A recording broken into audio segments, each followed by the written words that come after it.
guys, welcome to another edition of Chats from the Blog Cabin. Today is kind of hits home a little bit for me. I don't know if you remember in our mental health panel that we did a couple weeks ago, my middle daughter, Michaela, actually told everybody that she had just been diagnosed with bipolar disorder. And I thought as a mom that it was my duty to learn more about it and also to educate the community about it. And so I found this amazing expert. She's a mindset and lifestyle coach, Clisver. Did I say it right or no? I probably. It's okay. Clisver. No, it's okay. And she's going to talk to us a little bit about how she dealt with being diagnosed with bipolar disorder. So tell us a little bit about yourself. Well, I'm a mom as well, so I understand where you're coming from totally. I have 2 kids, and I was diagnosed at the age of 16. So I've been dealing with bipolar disorder for about 11 years now. Oh, wow. So age of 16, teenager. How is it? I know at 22. At 22, I'm having a little bit of connection issues. Okay, sorry. At 22, my daughter was really she was heartbroken. She didn't know how to deal with it. But at 16, I can't even imagine. Tell us how you felt when you were first diagnosed. I felt like, honestly, I did not want to accept it at all. I felt like a rug was pulled off, under my feet. I went and my mom decided to give me medication right away because she was in desperation. And the medication did well for me, but as soon as I saw that I was okay, I stopped taking the medication. So, as a kid, I was not responsible. With the medication. So I would take it when I felt better. I would stop, and I would relapse. And I think that this was not obviously the best for me. And eventually when I had my son, it hit home for me also, because when I had him, I had to choose between actually being there for him and being a responsible parent, or actually, because I wanted to breastfeed. And I had a thing where for me it was actually either not taking medication so that I can breastfeed, or actually going off medication. Going on and continuing on my medication and actually being a parent. And there's a lot of, back and forth on, if you breastfeed or not. And there was that whole ordeal there, but it was hard at first. I was 16 in high school. I gained a lot of weight with medication. I was bullied. It was a lot. So for those that don't know, what exactly is bipolar disorder? Bipolar disorder is a chemical imbalance in the brain, and it causes basically periods of mood changes, pretty much. So depression, mania, and the mania basically is periods where you feel elated, where you feel euphoric, periods where you can feel like you're on top of the world. And this can cause it can be dangerous because it can be reckless destructive to you and other people. And also the depression can be dangerous as well, because it can go to the point of suicidal ideations and yeah. Wow. Yeah. Having to deal with that at 16. She's 22 now, and she just thought her life was over. So how do you manage it? How do you go through it? Obviously medication, but other things that you do. Well, I have a whole team of people on my side, and I think that having support there is very important. So, I commend you for being there for her. And at the same time, I feel like not only that, I've been through a lot of different therapists, and I feel like one tip that I have for people with bipolar disorder is that not every therapist is going to be the right therapist. So, visiting different therapists and making sure you have a good connection. Also, I feel like advocating for yourself with your psychiatrist, making sure that they're listening to you and listening to what it is that you actually need, and that your needs are being met as a patient. I believe in that also.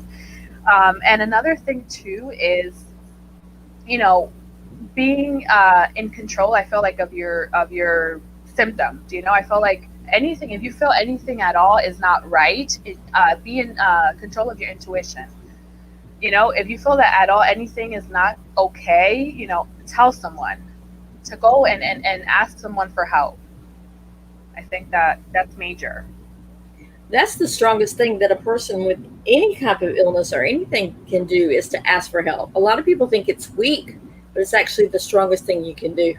Yes, and I think embracing this illness as well, accepting it, because a lot of people are scared of judgment. And I think that, at first I was scared because a lot of people judged. And there's a lot of stigma surrounding this, and a lot of people that didn't even know me judged who I was. Strangers. I mean, I was in class one day and I had to give a doctor's note in front of the class, and someone actually called me, for lack of terms, crazy, and that was very hurtful to me because I didn't even know this person.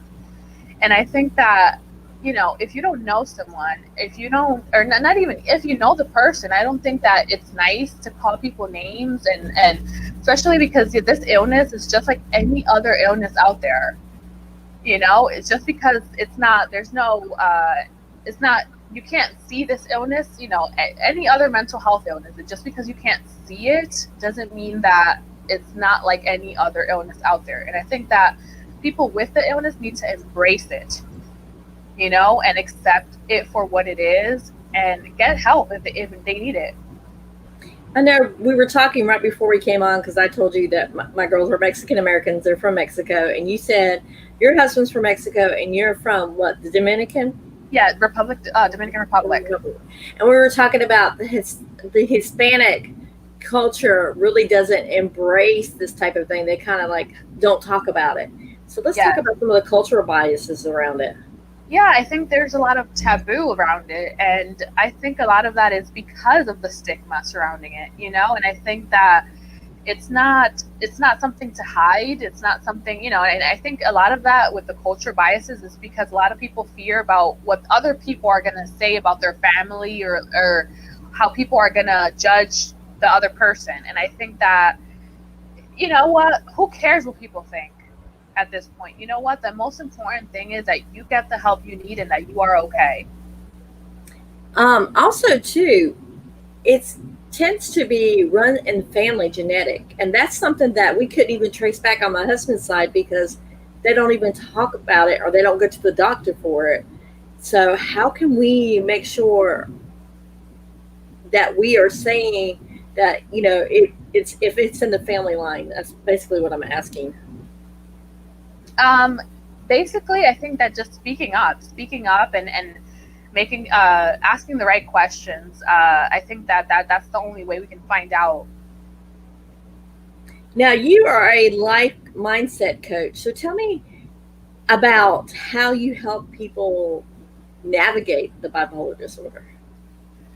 The first thing I do is have them accept, their disorder. And I think that that's number one. I've had people call me for their family members, and a lot of them call me and they tell me, I have a family member and they have not accepted that they have bipolar disorder, but I can't help them because a lot of these people are over the age of, they're adults. So in this country here in the US, basically, we can't, unless they're a harm to other people or a harm to themselves, we can't commit them to any psychiatry treatment or any counselor, because they can't, they're not basically, they're not in danger, or they're not, but then they do need help. So that's another thing I think we have to kind of discuss here, that how much help do they need to be in, or how much in distress do they need to be in to actually get help? Wow. So take us through a client coming to you that say you help them navigate the bipolar disorder as well. I mean, if that's a client that comes with bipolar, how do you navigate it with them? Usually, I've had people come to me, and it's mostly usually other people, other family members reaching out for them. But when I do also get people willing to actually come for themselves. But what I do is I actually isn't my process is very individualized because I do one-on-one sessions. So I kind of work with them through coaching. So what I do is I have a 12-step program, and we work on confidence building, embracing it, learning how to advocate for yourself, and other as well as other things. But it's very individualized. So because, like I said, not everyone is the same. Mhm. So. Yeah, because not every bipolar disorder have the same type of symptoms. For example, mine, I have schizoaffective, so I get psychosis. And yeah, so that's everybody's different. So how do you deal with it with having small children? Obviously, medicine, you said, but are times when you feel like you're about ready to go into one of those stages? How do you do it? How do you make sure your kids are productive? I honestly, every day is a challenge. I can't say, because there is no cure, but medication does help. I see a therapist. I go to group therapy as well, virtually now because, the COVID. Okay. But at the same time, I think that every day is a learning experience. And I have support from my family, friends, and at the same time, I think that I use my own methods. For example, I take time for myself. I think that's very important. Being a mom in general, giving back to yourself is very important anytime. But yeah. So, what are the ages of your kids? Are you scared that they're going to have it, or you feel like you're better prepared if they do have it because you dealing with it yourself? I have an 8-year-old and a 2-year-old. And honestly, I was scared at first because I feared if it happened, if they had it. And at this point, I'm like, you know what? If it happens, it happens. And, it's not all bad, I think, because there is a bright side to it. A lot of people with bipolar disorder they're creative. They're more intuitive. They have they're in tune with their feelings. So one of the things that my daughter had when she was younger was ADHD. Do you think that's part of maybe could have been part of her bipolar earlier, or do you not even, has there been studies? There's been studies, but I can't really correlate that, so I'm not sure. Okay. So let's talk about how you decided to become a certified mindset expert. Let's talk about that, because obviously that's pretty awesome. Sure.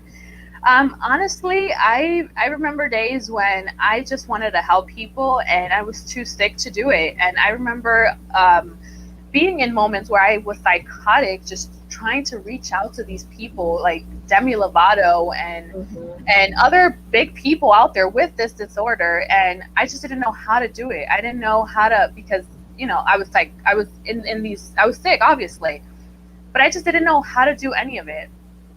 And eventually I actually started writing. I began a blog, and the purpose of my blog was to help out other people share their struggles and to come together. And it came out of, I guess, an idea of struggle, and eventually it grew. I stopped doing it for a while, but I didn't really give it up.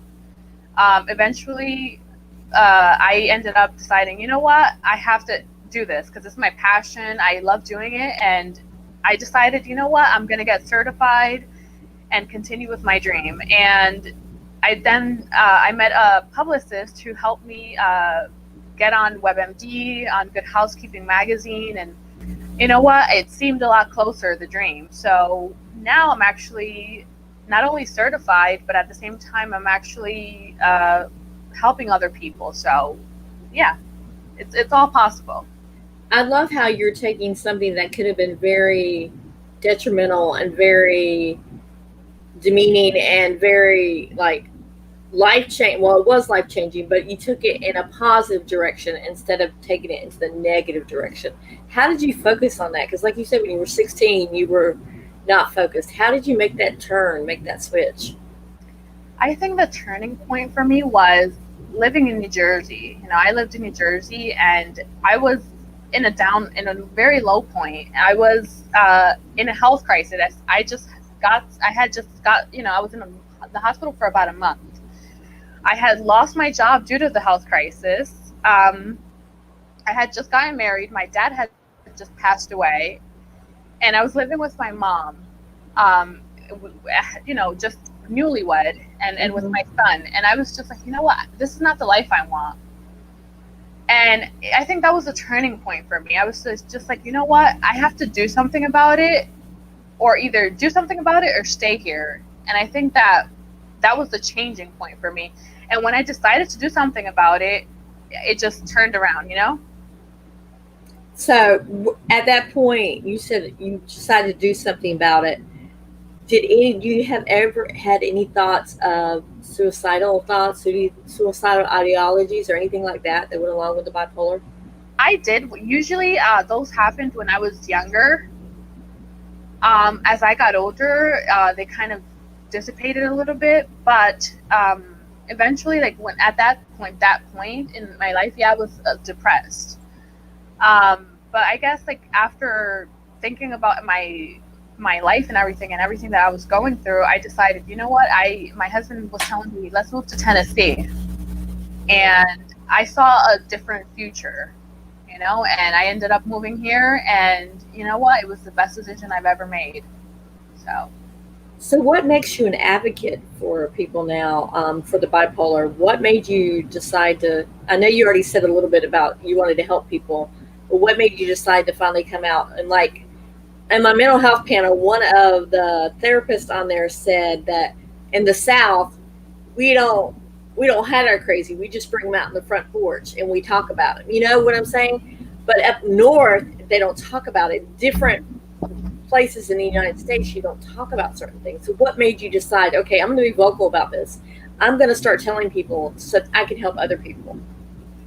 Because I was tired of just hiding in a corner, and telling, and pretty much just people pointing a finger and telling me that you can't. And, I wanted to show people that, you know what, even with bipolar disorder, even with a mental health diagnosis, you can do anything you set your mind to. So why do you think there's a change now in the country that people are talking and insisting and focusing on mental health than ever before? Honestly, I think because with everything changing with the coronavirus situation, being that with the whole being in the house, in the, what is this called? Sorry, it's on the tip of my mind. In the quarantine. I think that being home so much and not being able to go outside, it's hard for us, because if we were stressed out before, it's causing a higher stress level. What would you say to someone who just is recently diagnosed with bipolar? What would you tell them? Honestly, if this is what all people say, it's going to be okay, but honestly, you can make it okay. Like, yeah. It's not that it's going to be okay, but you have the choice to make it okay. And that's basically having to go with the mindset, correct? Mm-hmm. You can choose to let it define you, or you can define what it is for you. Exactly. So what are some of the steps that you use to define how you wanted to handle your illness as opposed to how your doctors wanted to handle it?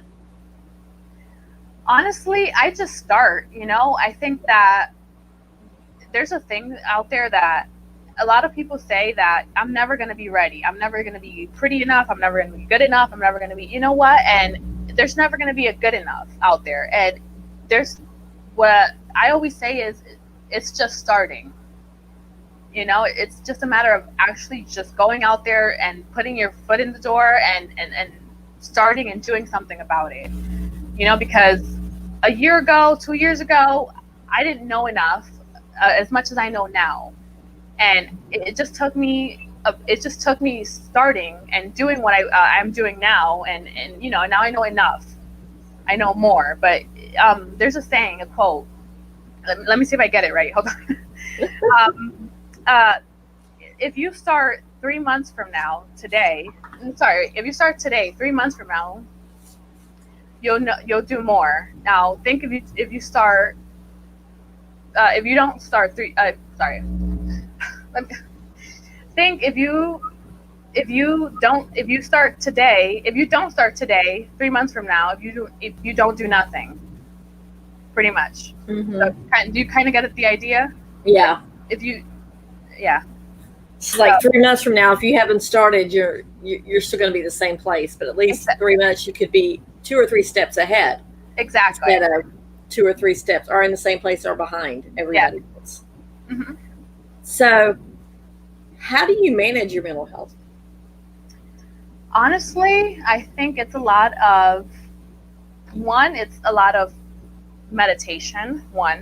I go, and in the mornings I only have chances in the morning because, again, I am a mom of 2 kids, and it's a lot of time management too. I try to go for a walk in the morning because that's my me time. I give a lot to myself because I recognize that all I do, and I say, you know what, I need to give myself some me time for my sanity. As well as giving time for my kids, giving time for my husband, and it's a balance. Because there's another thing that I believe in, and it's not all you do, it's if you do enough. So, I know one of the biggest things that my daughter struggles with is change. How do you go and accept change or master when things are changed up and things aren't the routine? Because I know routine is very important.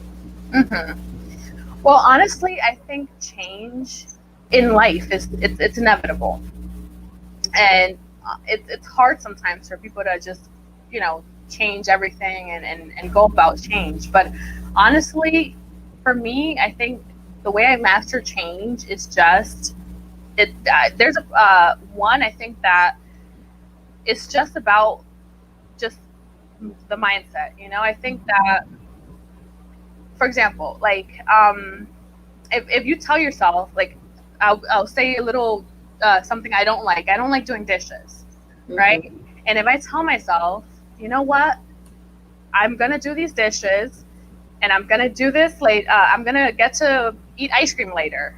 You know what? If I see it in that way, then I'll do it quicker. Now, if you, for example, you tell yourself, I am tired and I don't want to do these dishes, and you know what? It takes you longer, and you then tend to procrastinate it. So it's just kind of how you see things. It's the perspective and how you see things, and kind of in a way tricking your brain. So it's like whether you see the glass half full or half empty. Yeah, kind of. That's one thing that I can tell you about change, I guess. So where do you find your inner peace when you're in the middle of a episode? Honestly, in my house. I think that finding your peace should be, for me, it's my home, my family. For other people, it could be something else. But I think that where you're happy and you're, and I think that what you're grateful for should be your peace. Continue. No, go ahead. Sorry. So people that struggle with disorders, should they find some set place that they can kind of center themselves to kind of step away from everything that's going on if they see they're about to spiral, to calm? Mm-hmm. Or if they don't have a set place physically, I think something that they like to do as well is something that you can also, a lot of people like to draw, a lot of people like to read and escape. Mm-hmm. But positive things like that. Not alcohol, drugs, or anything like that. Not necessarily, yeah. Because I know a lot of people, they think that they get diagnosis of mental illness, they've already lost the rest of their lives, so they might as well just spiral down even more. Yeah, but if you think about it, those things are temporary. Mm-hmm. Where if you do things that are productive, for example, if you read a book, then you learn something. Mm-hmm. And you get something out of it. That is so true. Now, would you say that people with bipolar disorder are more detail oriented? Some people are, yeah. Because my daughter is an interior architect major, and she does a lot of drawings, and she can spot, like, if somebody's been photoshopped in a picture, she can spot it right away, even if it's the best Photoshop that the naked eye can't see, but she can see. So do you think that's part of her disorder, or do you think that's part of her makeup, period? Honestly, it could be both. It could be personality. It could be bipolar disorder, because I actually did interior design at one point. So I can, yeah, it could be her personality, but it depends, you know? So what would you tell parents of children that are being diagnosed with bipolar disorder for the first time? Because honestly, as a parent, I didn't know how to navigate. I knew she needed help. I was there for her. I listened to her. I have, like, one of my very good friends is a licensed therapist, and I chat with her a lot just to ask her, hey, what's your opinion? But what should parents do if they don't have that type of? Honestly, I think just love them, take care of them, be patient, encourage them, and just give them all the tools that they need to flourish. Is there something that you wish you had done differently once you were diagnosed? Honestly, no, because if I would have done anything differently, I wouldn't be the person I am today, and I am grateful for everything I've done. I do have regrets, but honestly, I'm thankful for my children. I'm thankful for the paths that they have gone on, and I'm thankful. I'm grateful for everything. So. Now, you talked about your children. Do they know? I know you said they were 2 and 8, but do they know that about the bipolar, or have you even had that conversation with them yet? They do, and I actually had a situation actually happen. And when I was pregnant with my daughter, I went to the hospital, and I actually took my son with me, and my husband wasn't with me, so I went just us two. And my son actually was taken into custody because they noticed I wasn't mentally okay. Mm-hmm. So they actually took my son into protective custody for 2 days. And obviously, when my husband found out, he actually fought for my son's rights, and everything was okay. But it was something very traumatic for him. So it was something that I think. Honestly, I think it was something that I felt really guilty for, because I felt like I was choosing one child over the other. But when I went to court and everything, the judge told me, she was like, you know what, you did the best thing you could have done, because you did not leave your son at home by himself. Mm-hmm. You were not feeling okay, and you went to the hospital to get help.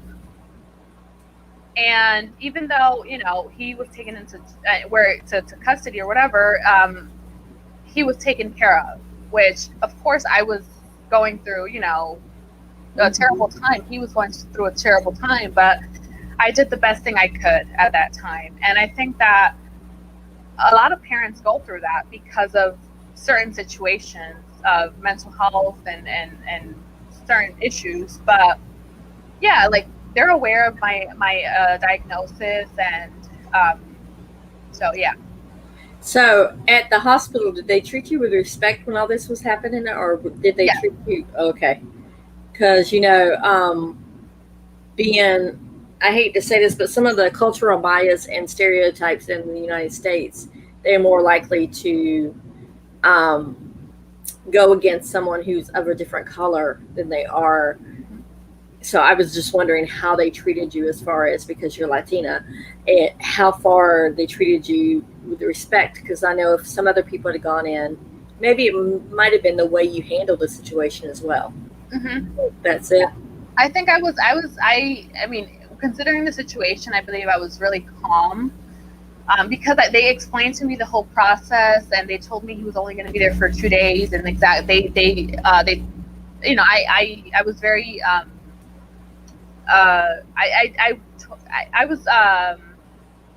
I did everything they told me, and he was only in custody for 2 days. So yeah, it was fine, because I was respectful of them. They were respectful of me. So But yeah. Did you have mom guilt after that though? It's like how? Yeah. Yes. How did you navigate that? It took me a while. It took me a while to let go of it. I actually talked a lot of with my therapist about it, but because I felt like I was choosing one child over the other, because at the time I was pregnant, and I had to forgive myself. So until I did that, it took me a while. Yeah. And how is your son now? I mean, you said it's happened when you were pregnant. Your daughter's 2, so that's what, he was 6. Does he really understand what was going on, or he just thought, okay, mom, they're taking me away from mommy? Well, before it happened, I actually had a chance to explain to him what was going on, and he was a little bit scared, obviously, but I made sure to kind of let him know.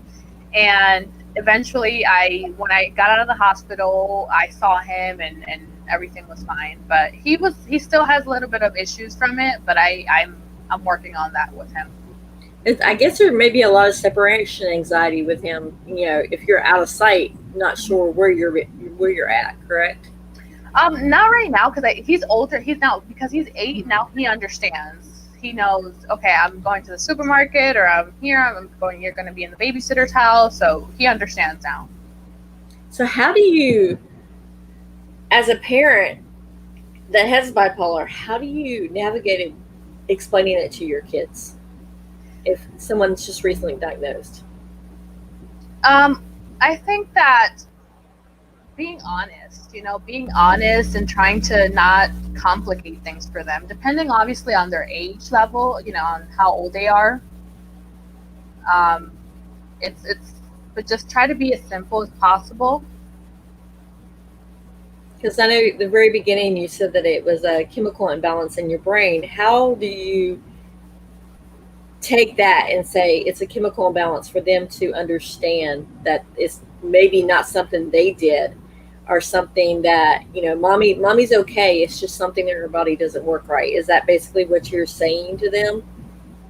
I mean, a way to do that, I think, would be there's a chemical, or there's a juice or something that mommy's brain is missing.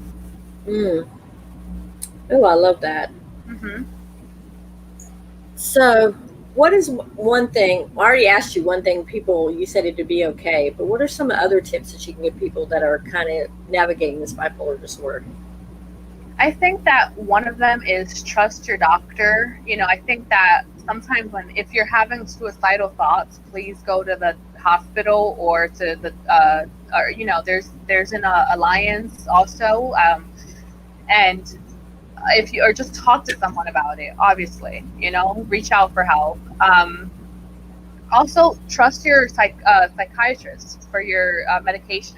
Sometimes when you go on medication in the beginning, they might obviously not work at first, but tell your doctor every symptom you're having, every side effect you're having. It is important to tell your doctor and tell them, okay, this is not working. This is not, whatever it is. If you're sleeping too much, if you're gaining weight, if you're losing weight, or whatever it is, let them know, because those things are very, very important.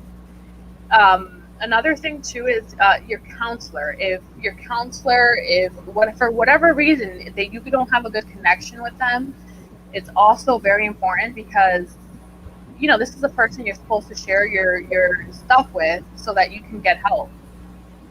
So you're supposed to feel comfortable sharing your personal stuff with. So that's another thing. Do you suggest keeping a log of, like, when you take the medication, how the side effects, how you feel, so that way you don't forget when you go to the doctor? Yes, of course. Yes. And probably journaling probably helps a lot of people as well. Am I correct? I journal. Yes, I have, as you can see, a whole bunch of journals here. I have, for example, my therapist actually told me about a tracking journal where you can do for habits. For example, if you're trying to sleep more, if you're trying to work out more, whatever, you can do a habit journal. And the way that works out is you just write Monday to Friday or whatever, and then you do dots on each time or day or whatever you're doing it, and then you track on how many days or times that you're actually accomplishing it. So, and then you can see at the end of the week how many times you've actually done it. But that's a good, journaling about your feelings and your mood level and all that stuff. Actually, it's very helpful. How important is getting the proper nutrition during when you're diagnosed, or making sure that you eat properly and get enough sleep? Honestly, nutrition in general, it's very important. Getting your 3 meals a day, snacks in between it's very, very important. And sleep, sleep is very vital because our brain needs sleep. When we don't get enough sleep, that's when we go into manic episodes. That's when our brain goes pretty much haywire and we go into frantic mode. So yes, sleep.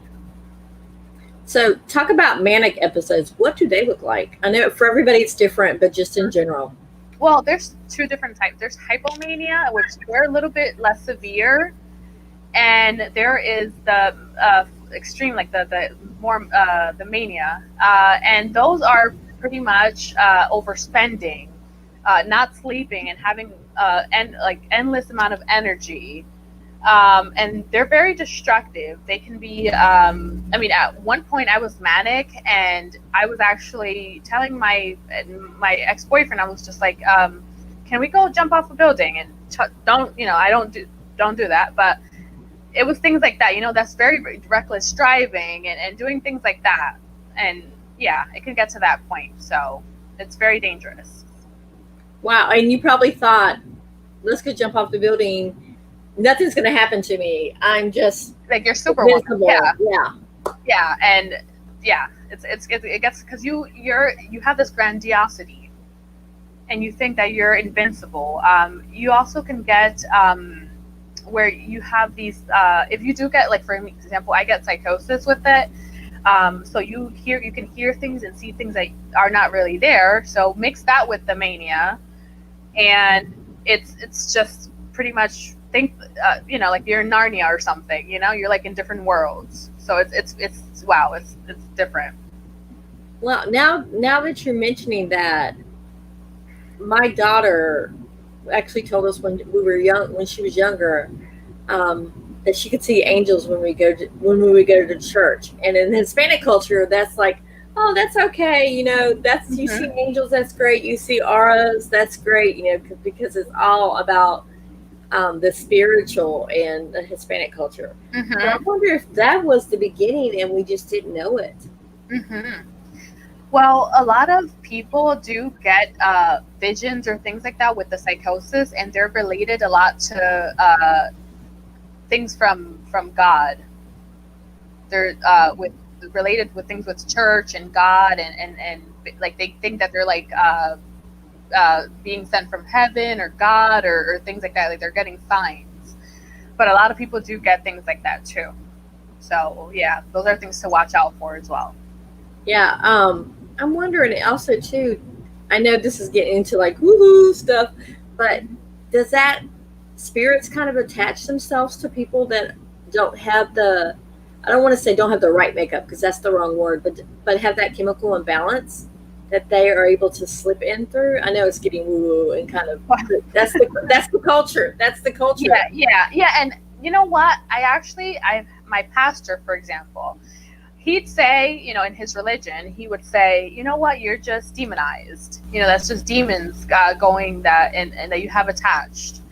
And everybody has these different biases, and he would tell me, he would advise me, you know what, just go off your medication. But obviously I know if I go off my medication, I'm going to be in a hospital, inpatient. So it's like a lot. And if you go to my the Good Housekeeping article that I'm in, you would that's one of the things that I say. A lot of people just will tell you in the Hispanic culture, just pray and pray, and it'll go away. And it's not like that, And I am Catholic and I believe in God, but at the same time, if you have diabetes, if you have a heart problem, and you just pray it away, it's not going to go away. Yeah, that is so true. And that's one of the things that we were talking about in the mental health thing was the cultural biases, because my husband was like, Like my girls would cry and they're like, don't cry. Crying's not going to fix anything. Not realizing it's just a way of them to get their emotions out. Mm-hmm. So, so do you think with the Hispanic community, they're not as in touch with their feelings, or? It could be. My husband's like that. My husband's very not in touch with his feelings. So yeah, it could be. Yeah, it could be just a Mexico thing. Okay, or it could be male-female thing too as well. That too. Mm-hmm. Now, can you imagine, okay, you're a teenager, you're 16, you've just been diagnosed, you've got puberty and everything going on with that. How did the hormones go along with that? Well, honestly, it was all over the place. At that time I was in high school, so I was sleeping mostly through high school because the medications were strong.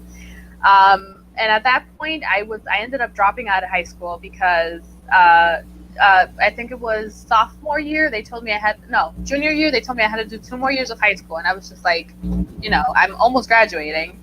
So I dropped out, and I got my GED 10 days before my actual high school graduation. So I took it and passed it my first time. So after that, I was just like, what am I going to do with my life, And then I thankfully had my son soon after, and I think he gave me the mindset that I needed, I think, at that point, because I thank God that I had him, because honestly, if I didn't, I think I would not be here today. I would probably be down spiraling. So that's kind of like an anchor for you. You had your son, someone that you had to be responsible for, to take care of, to feed, to be there for him. And that's kind of like, okay, I need to switch gears or flip the switch a little bit and start focusing on what I can do for my mental health to help my son as well. Yes. And I think that a lot of people don't have an anchor like that, and I feel like that's why a lot of people go down that spiral path.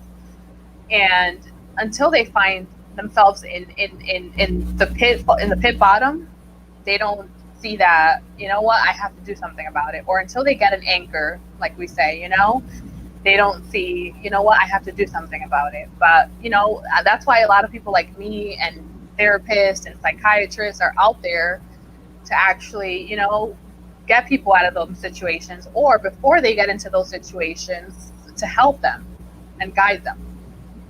So I don't want to use regular people that aren't dealing with this disorder. How can they help people who are dealing with this disorder, as far as making people aware that it's not something to be shameful about? Something that, it may be just a mental diagnosis, but it's nothing that's going to stop you from functioning like everybody else in society. How can we do that? I think just normalizing it, speaking up about it more, and making it something so normal that, there's a lot of people out there that go misdiagnosed, that go undiagnosed, because they're just scared. They're just scared of what is everyone gonna think. So I think just normalizing it. Yeah, a lot of people are scared. Everybody's so scared in society. Even at 50 some years old, I'm scared that what are people going to think about me? And finally, when I turned 50, I was like, you know what? Screw that. I'm going to live my life, and I'm just going to, and I've learned to do things and tell people later, And one thing I always say is, at this point in life, only it's your life. You will have to pay the consequences for it, and no one else does. So, just live out your life, and don't let anyone, tell you what to do in that aspect. Just live out your life for you. So. And you can basically have any career you want to, correct? Yes. I mean, definitely. You can be whatever you want to be in life, and it doesn't have to define who you are. Now, what about the military? Does military take people that have the bipolar disorder? Honestly, I'm not sure. But a lot of people in the military, I know they have like PTSD or things like that, from being in the military. So I think that, I believe they should, I don't think that should be a no go. Yeah, it's true. I mean, Is there any last tips that you want to give people that are dealing with bipolar? honestly, I think that just be you, love yourself for who you are, and embrace yourself. And can you tell people where to find you at? Okay, bluegreislifestyle.com. That's blue like the color, GREIS, lifestyle.com. And on social media, do you have any social media? Yes, it's Clisver, Clisver. All right. I want to thank you so much for joining me and having this conversation. And I've learned a lot just listening to you of ways that I can support my daughter. And I want to thank you for coming on. Thank you so much for having me. It was a pleasure. All right. We will see you on the next chat from the blog cabin. Bye, guys. Bye.